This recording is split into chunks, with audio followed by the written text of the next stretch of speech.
Ak bojujete so správaním zameraným na telo, BFRB, pravdepodobne sa snažíte kontrolovať úplne nesprávnu vec.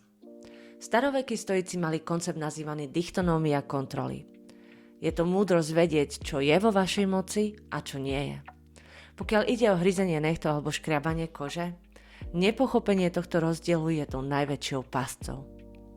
Mnohí ľudia z BFRB sú perfekcionisti.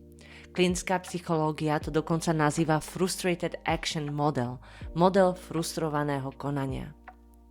Máte vysoké nároky a keď ich realita nesplňa, alebo keď pocítite nepríjemné biologické nutkanie, snažíte sa ten pocit potlačiť čistou pevnou vôľou.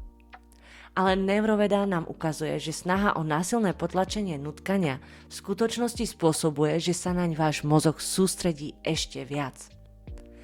Nemôžete zastaviť biologický signál, ktorý sa už spustil. Čo je teda vo vašej kontrole? Vaša fyzická reakcia. Nemôžete zabraniť tomu, aby nutkanie prišlo, ale máte 100% kontrolu nad tým, kam pôjdu vaše ruky v ďalšej sekunde.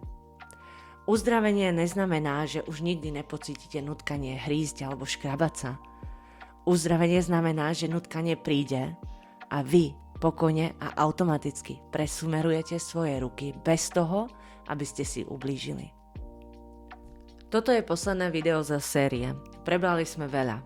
Dopaminovú pascu, tréning všímavosti, skam spúšťača a decoupling, teda prerušenie. Teraz je čas spojiť všetky tieto koncepty. Pripravujem hĺbkovú masterclass, ktorá podrobnejšie preskúma komplexný behaviorálny model a tréning zvrátenia návyku, habit reversal training. Ak máte nejaké špecifické otázky, ktoré by ste chceli, aby boli v masterclass prebraté, zdieľajte ich v komentároch nižšie. Viem, že mnohí z vás trpia v tichosti, ale ticho umožňuje hanbe rásť. Musíme hovoriť otvorene, aby sme prelomili stigmu okolo správania zameraného na telo. Teším sa na vás v Pattern Lab.